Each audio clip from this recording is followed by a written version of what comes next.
Bago pa lang po kami, Sir Alfred, ano po pinakamaganda? Yung 9. After 6 months, nag-branch na agad. Pagka umaabot na kayo ng 300 container, ang sinasabi ko agad, Sir, ma'am, dapat may isa ka pang makina. Pag nasira yung makina ko, dapat may backup ka. Ang customer namin dito, to be honest, minimum sila, nag-average sila ng 200 to 300 container. Average na customer namin yan. Mahina pa yun. Kasi may mga client kami umabot ng 1-2. Isang client ko dito kahapon, nagpapataya po ng huweting yun. Ngayon, isa ng negosyante. Pumunta rito, nagpapa-upgrade ng makina. Water station is really a life-changing business. Kaya lang, kailangan mo ng puhunan. Kailangan mo ng mag-a-assist sa'yo. Kailangan mo ng good marketing. Kailangan mo ng good management. True story experience. Taga San Carlos client ko. Nagpabaon niya ng malalim na tubo. Gumasos ng 180,000 pesos. Nireject ko yung tubig. Yung ibang mga kilalang brand, hindi ko na sabihin kung anong brand. Sila po, bibili sa amin ng machine, itatago yung makina namin para hindi mawala franchise sila sa iba. Para yun yung mag-sustain sa demand nila. For example, nag-franchise sa ibang kilalang kumpanya. Siyempre, hanggang double membrane lamang sila. Hindi na nila kaya yung ganyan eh. Marami kami experience sa Baguio, dami yan. Gagawin nila, siyempre, ito yung franchise nila. Tatago yung machine ko para hindi mawala yung franchise. yung akin ang ginagamit kasi mabilis. Tsaka mas malaki ang kinikita nila pag yung makina ko ang ginagamit kasi mas efficient. Yung kanila kasi na previous na ginagamit, mataas ang filter, mataas ang efficient, mabagal. Eh kung nagsi 700, 600 bottles ka na araw-araw, hindi mo nakakayanin. Ngayon, ang iniisip nyo, may 200 cell lang kami, okay na eh, di ba? 100 galon araw-araw, okay na kami. Sabi nyo lang yan. Pero kapag nandiyan ka na, sana pala yung malaki. Hindi, totoo. Common na nangyayari ganon. Sa mga beginner na nag-i-start, usually ganyan ang senaryo. Pero kapag ka matatagal ng client namin, yung mga nag-package 9 namin, sila yung mga nagba-branch out kasi mabilis silang makapag-deliver. Pag mabilis makapag-deliver, good services, sila yung namamayagpag sa lugar na yun. Yun talaga, services ang binabayaran sa'yo. Okay, masarap yung tubig mo. Eh, mabagal ka naman mag-deliver. Diba? Wala din. Kaya makita mo yung mga tauhan mo, nagba-basketball sa labas, oh. Nagmo-Mobile Legend. Hindi mo pwedeng pagalitan. Paano pagagalitan? Sir, wala pong tubig eh. Nag-iintay kami. Kapag mabilis ang makina mo, tapos ikaw na may-ari, magaling kang mag-marketing. Ang sistema, bibigyan mo lang yung tao mo na, o pare, deliver mo tong kay Boy Taga, 3 galon. Ang trabaho mo, magbigay ka ng customer sa kanila eh. Sila naman, ang trabaho nila, mag-refill, mag-deliver, maglista. Ikaw na may-ari, hahanap ka ng customer, ito po, deliveran namin, sa amin kayo bumili ng tubig. Tawagan mo yung tao mo, di-deliver ng tubig. Pag mabilis mag-deliver yun, hindi na alis yun, kahit mas mahal ka pa 5 piso. Tapos masarap pa tubig mo. Di ba? Fast delivery. Eh, minsan nga po, nag-deliver yung delivery boy, mas mahal pa yung tip. Totoo yan, mas mahal pa yung tip sa tubig. May mga natutuwa, good deliver, good services. Malaking mag-tip yun. May 50 pesos, 100 pesos pa minsan. Di ba? Yung marketing po, tuturuan nyo rin. Of course. Pumapasok na nga tayo sa marketing eh. Actually, business strategy na po yung sinasabi ko sa inyo eh. Part ng marketing natin, pag nag-alo ka ng tubig, ang tanong sa inyo, masarap ba yung tubig ninyo? Yes. Mabilis pa kayo mag-deliver? Of course. Hindi lang makina puhunan mo eh. Pati galon, building, pan-deliver, puhunan mo yan. Tama. Pag pinautang namin yung makina, yung ibang kapital nyo, pwede nyo gamitin sa galon, gamitin yung supply, sa building, di ba? Kasi terms naman yan eh. Ngayon, yung terms na yun, kaya namang bumayad ng makina yun. Hindi nyo namamalay na babayar nyo na yung makina. Yung 30,000 discount, huwag nyo nga bulin yan, wala lang yan. Kasi kung iinteresan mo yan sa bangko, malaki yan. Eh, 30,000 for 2 years, walang tubo. Kaya lang, may requirement. Sa marketing naman po, kapag mabilis kang mag-deliver, yung tao mo na ma-maximize mo yung binabayad mo sa kanila. Hindi sila makakatambay eh. More on trabaho sila. Good services pa kayo. So, yun ang kagandahan. For me, masulit yun. Galing po ako dyan eh. Nag-experiment din po ako eh. I have 3 water refilling station. Actually, umabot ako ng 4 hanggang Pampanga. Ang pinaka nag-trend po talaga ng mga makinarya yung malalaki. Savings ka sa manpower. Savings ka sa electric, savings ka sa fast delivery, yun ang minamarket mo dito eh. Kung may water station na dyan na nakatayo, pag nilagyan mo ng malaki yan, may advantage ka eh. Balik tayo sa 6. Ang mga nag-branch out po sa amin, ito po ang approach eh. Probinsya naman kami, bago pa lang naman kami sa tubig. Yung malit mo nang bibili namin, after 1 year, 2 years, hindi na nagbabranch yun. Pero yung ganito ang nangyari. Bago pa lang po kami, Sir Alfred, ano po pinakamaganda? Yung 9. After 6 months, nag-branch na agad. Diba, lovely? Diba, Ate Eden? Hindi sa kumahanap ako ng kakampi, pero yun ang common na senaryo dito. Kalaon yun, diba? Tapos, nag-avail na naman ako kay Oh. Yung usually bumili ng malaking package, sila yung bibili ulit ng isa pa. Doon ako naniniwala. Lumalakas ang delivery. Ikaw ba, sir, kung meron kang 700 bottles per day, papayag ka na matetenga yung negosyo mo? Baka, sir, isang araw lang yan, galit ka na sa akin na hindi nag-operate yan. Kasi, sir, kung kukumputin mo, 700 bottles sa isang araw, magkano yung mawawala mo?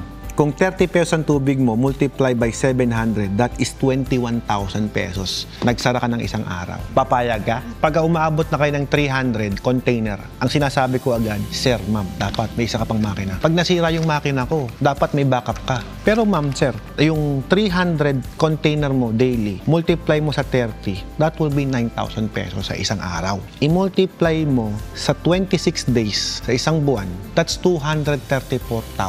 Isang machine ulit yun. Kumbaga, basic na sa'yo yun. Kahit sige, divided by 2 mo na lang kasi meron kang expenses, that's still 117,000 pesos. Ang customer namin dito, to be honest, minimum sila, nag-average sila ng 200 to 300 container. Average na customer namin yan. Mahina pa yun. Kasi may mga client kami umabot ng 1-2 eh. May client tayo sa Baguio, right? 1-2 every day. 3 na ang makina niya sa akin. 3 na ang machine nun sa akin. Pag nasira, 2 pagagana. Sa legacy ng tubig ko po, ang pinakainabot ko po talaga, 700 bottles daily ako. Tsaka kagandahan po sa lugar ninyo, San Manuel kayo, Pusurubio kayo, may mga water station association na po dyan. Hindi na po pwedeng bumaba ang presyo ng tubig dyan. 2025, nagtaas na po sila. 30 pesos na po per bote. Bawal na bumaba. Tsaka mas may kay kayo magtaas ng presyo. Ay, ganda ng makina ko. Tapos bargain. Ano ba naman yan?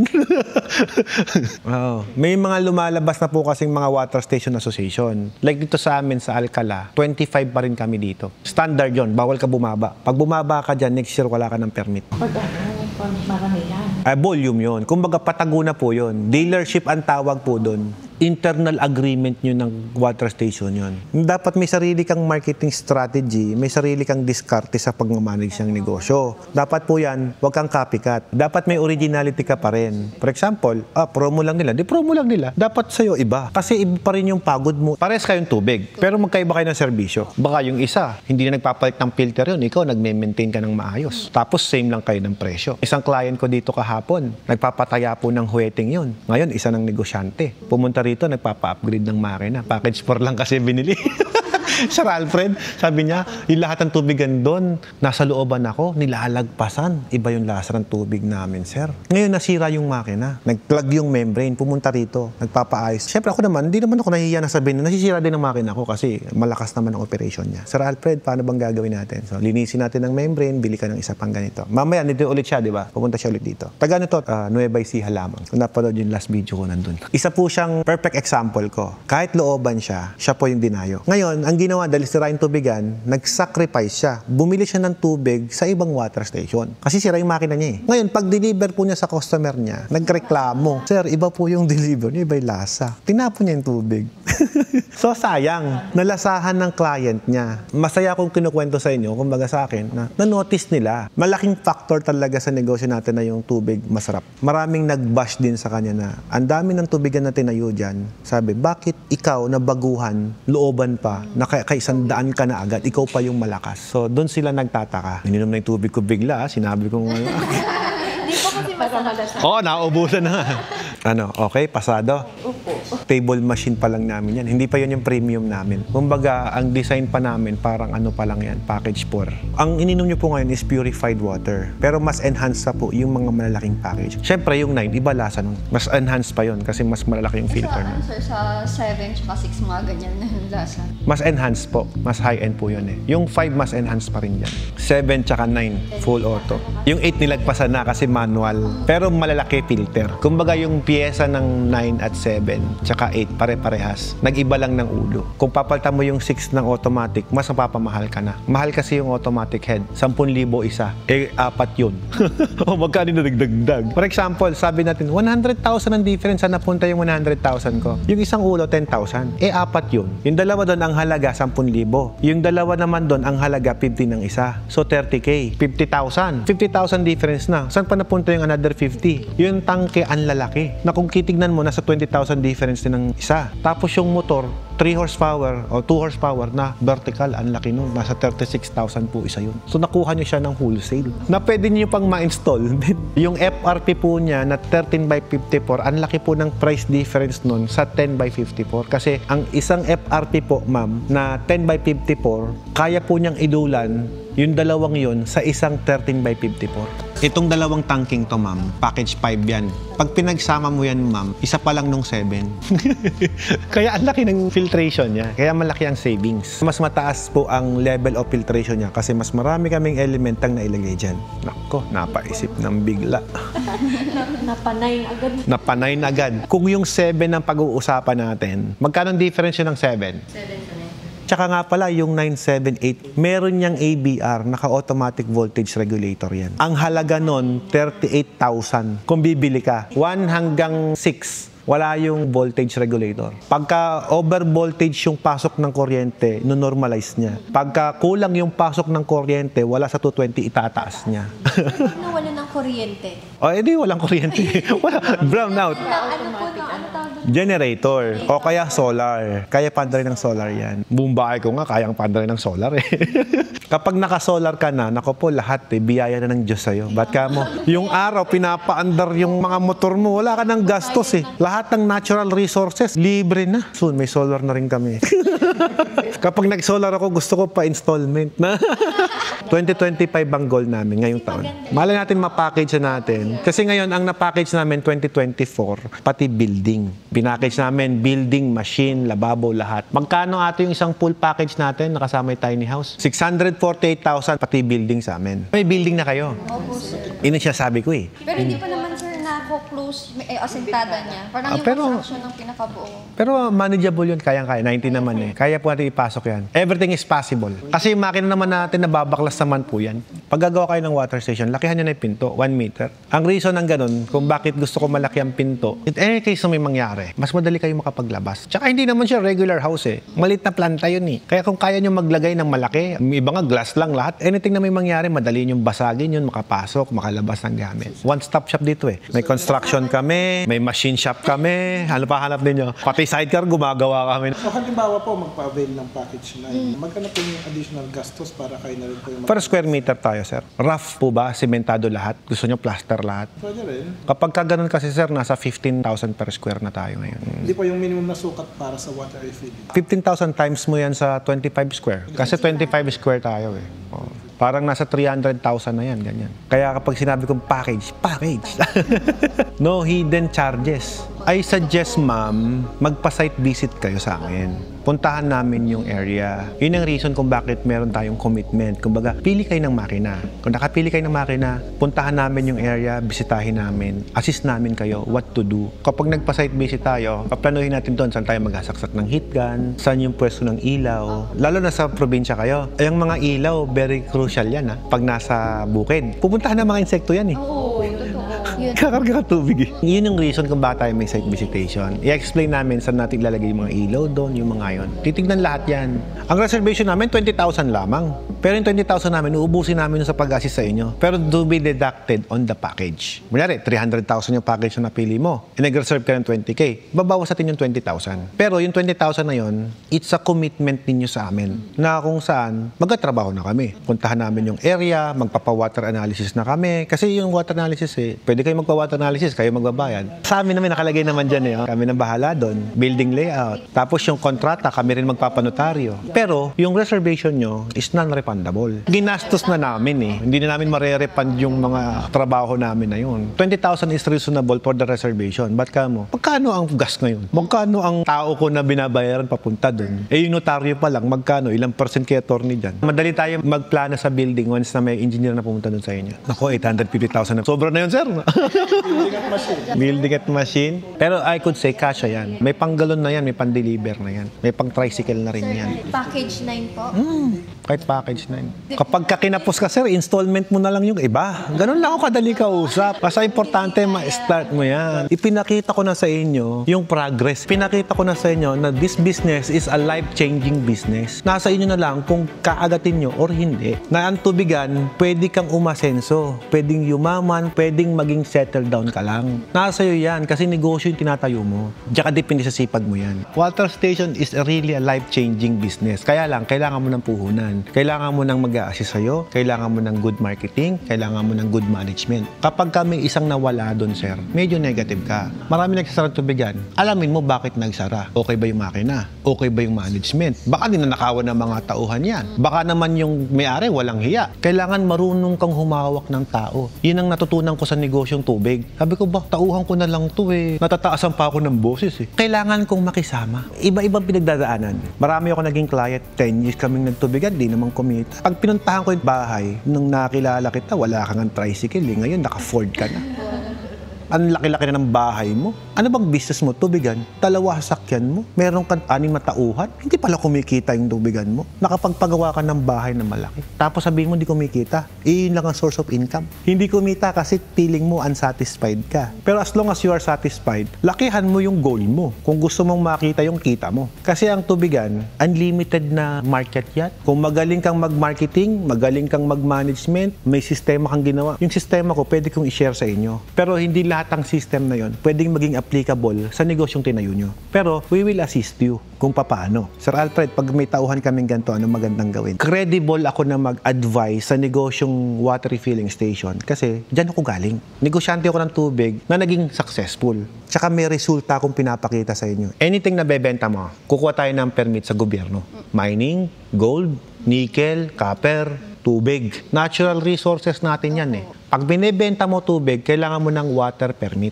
Ngayon, pag hinanapan ka ng water permit, kailangan mag-apply ka sa NIA or NWRB, National Water Resource Board. Kuha ka ng water permit doon. Ngayon, pag kinuhanan po kayo, i-report mo sa DNR yan. Ngayon, kung bumibili kayo ng tubig sa Nawasa, bumibili kayo ng tubig sa Nawasa eh. Sila meron. Kapag hinanapan ka ng NWRB, kumuha ka ng kopya sa Nawasa at ibigay mo sa kanila. Tapos, wala ka gastos. Tipid. Alam mo naman, pag father's advice, you will never get wrong. Di ba, Tay? Pero sir, sa kanya naman, magre-rely na siya doon sa Nawasa. Pero ang sinasabi ko po kasi mas maganda na dalawa. Better to have both. Kapag meron kang dalawa, yung Nawasa, for example, kulang yung tubig na sinusupply ng Nawasa. Yung totoo bawal mong higupin yung tubig ng Nawasa eh. Hindi mo pwedeng higupin yon para lumakas lang yung tubig. Bawal yon. Pag kinakapos, siyempre, controlled ka. For example, dapat makaka-deliver ka pa ng tubig. So, mas maganda meron kang backup. Walang problema ang shallow well, sir. Kahit nga bigyan mo kong tubig galing ilog, kaya natin linisin yan eh. Kaya ka po kayo bumibili ng machine sa akin para ayusin yung problema ng tubig. Gawin mo na lang, may abang yung taltal na papunta dito. Oo, sir. Pasok daw sir. Tayo nang bahala doon, siyempre. Kumbaga, sir, ganito yan eh. Kakampi nyo ko eh. Kung paano tayo kikita sa negosyong to, yun yung gagawin natin. Ang goal namin, makabawi ka agad sa puhunan mo na nilabas. Yun ang goal natin. Huwag nyo kami nga awayin, sir. Kasi kakampi nyo kami. Whatever na pwede natin magawa para makatipid ka, pero good quality pa rin yung makukuha natin. Ayun yung option natin. If magbigay tayo ng advice na we could use the Nawasa, we could use the deep well, shallow well, yes, we could still use anything. Basta lang sir, malayo sa septic. Kapag malayo sa septic tank, ang iniisip po kasi ng mga sanitary engineer, when they say na septic tank, yung isip nila masyadong baka mamay makahigop ng tae, ganyan. Yun ang reason kung bakit sila ganon. Sa atin naman, everything has a solution eh. Paano kung maglagay ako ng water treatment doon sa lugar na yon? For example, ayan yung septic tank, eto yung poso ko, lapit. Pero paglabas nito, pinatest natin, walang nahihigop na tae. Paano ma'am kung ginawa ko, naglagay ako ng water treatment dito, plus chlorinator, may mahigop man yan na specimen dyan, mamamatay or mawawala yung bacteria. Anong reason para hindi ako makakuha ng permit? Kung hindi mo naman mapatunayan na may etchas talaga yung nakukuha kong tubig. Perfect example namin yung El Nido, Palawan. Ang lupa dyan, buhaghag.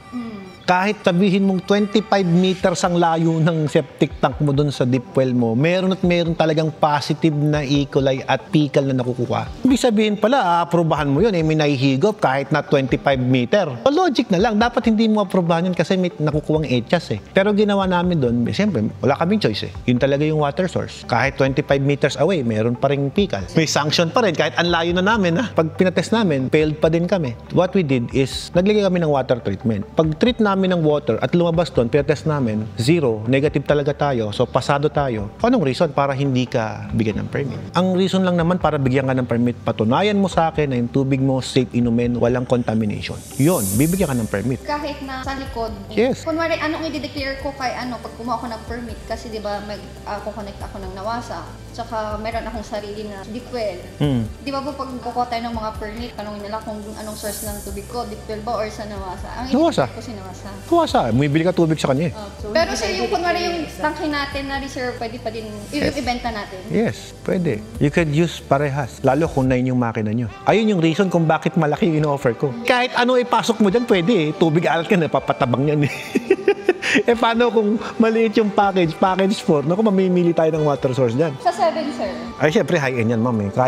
Kaya na yan, ma'am. Yun ang reason kung bakit sabi ko, malaki ang advantage nung bigger package. Bakit? Nagpagawa ka sa akin ng machine. Ito yung budget mo, Alfred, 300,000. Anong kaya mong gawin sa 300,000? Parang ganun lang yun. Ito, 400,000. May AVR, may ganito, may ganyan, may ganyan. Syempre, lahat ng advantage, ilalagay ko dyan.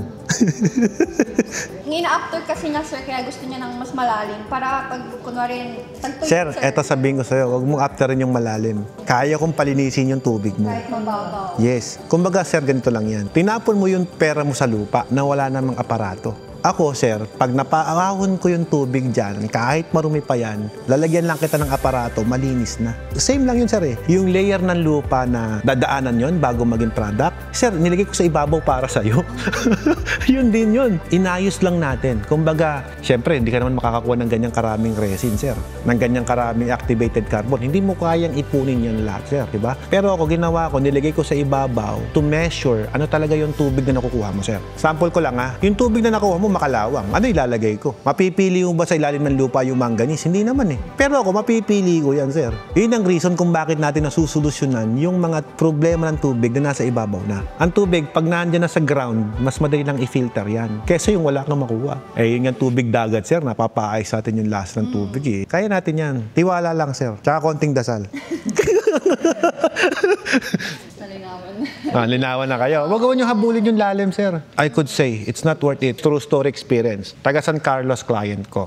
Nagpabaon niya ng malalim na tubo. Gumastos ng 180,000 pesos. Nireject ko yung tubig. Sabi niya, paano yung 180,000 ko? Bakit? Nagtanong ka ba sa akin bago ka gumawa? Sir, etong isa. Matanda ng poso namin yan eh. Patuloy natin. Kumuha ko sample. Okay na to, sir. Ito, kailangan ko. Sabi niya, papatayin ako ng asawa ko pag nalaman yan. Huwag mong sasabihin, sir. Sabihin mo, sir, ang ginamit mo yung pinagawa ko. Pinagsinungaling mo pa ako, busit ka. Kaya mag-uusap mag-asawa. Mga barkada ko na rin naman sila. Ang kailangan ko, fresh water. Hindi ko kailangan ng malinaw. Kahit kulay kape yan, kaya kong ayusin yan. Yung maalat, kaya pa rin natin. Pero, madidinay ka sa mababang package. May solusyon pa rin, pero napamahal ka na.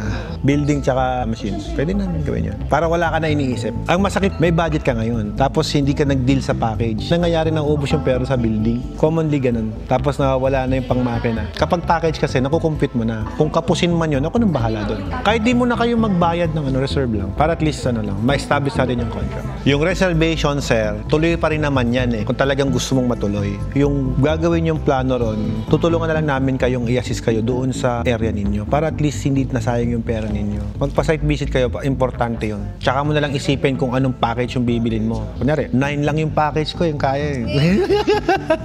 If I were you, magpa-reserve ka sa 7. Tapos, mag-meeting kayo. Tawagan mo si Lovely. Kapag pinuntahan ka, ma'am, nag-usap na kami. Pakibago yung kontrata. Gawin mong 4. Para hindi na rin kayo makasal. Kasi babalik pa kayo dito, ma'am. Kapag ni-reserve nyo lang po, pwede na silang mag-release para site visit. Yun ang reason ng reservation. Sir, for example, di ba, decide na kami bukas, tapos papareserve na kami. Pwede po ba yung reservation is bank transaction na namin? Kayo po. Pero possible naman po yun. Pwede naman yun. Kaya lang wala kayong pinangahawakan doon. Resibo lang. Unlike na reserve mo ngayon, may hawak kang dokumento.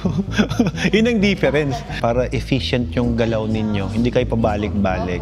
kami na pupunta doon. Minimum requirement. Minimum requirements is 25 square. Pero hindi yung requirement talaga, recommendation. Ang recommendation Hindi namin, ng DOH. Kasi sir, kahit maliit yung building, napagkakasya naman namin yan eh. Kapag ka 25 square meter, ang kagandahan po sa ganun, yung mga container ninyo, secured. Kumbaga may lalagyan kayo ng mga galon. Kung gusto mo, i-compute ko yung budget mo na yan, kung ano yung makukuha mo sa 850,000. Pati pan-deliver sir, bubuhin ko. Pag binigay ko sa'yo, sir, ito na yan, kompleto na yan. I-quote ko na sa'yo kung ano yung saan napupunta 850 mo. Ako nang balay, compute ko. Approval ka na lang.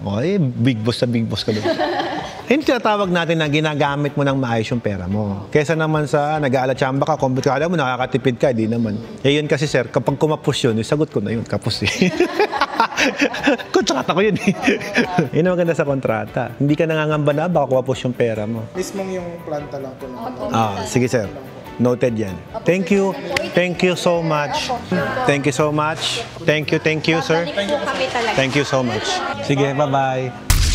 Sa purified water naman, tatap lang po natin water na ginagamit, existing, and then ipaprocess lang po ng system namin, pupunta na diretso sa ice plant ninyo. Kung yung lower package ang kukunin, para ma-upgrade siya into package 9, we have to replace everything. Diba sa ice machine, sir, the more na lumalaki, mas ma-access sa kuryente. Ang goal ko naman, hindi naman makabenta ng malaki. Yung installer natin, yung mga engineer natin, lahat naman po yan, isa lang ang bayad ko. Kahit anong package ang bilhin mo. So the warranty is for how long? We offer a lifetime service warranty, sir.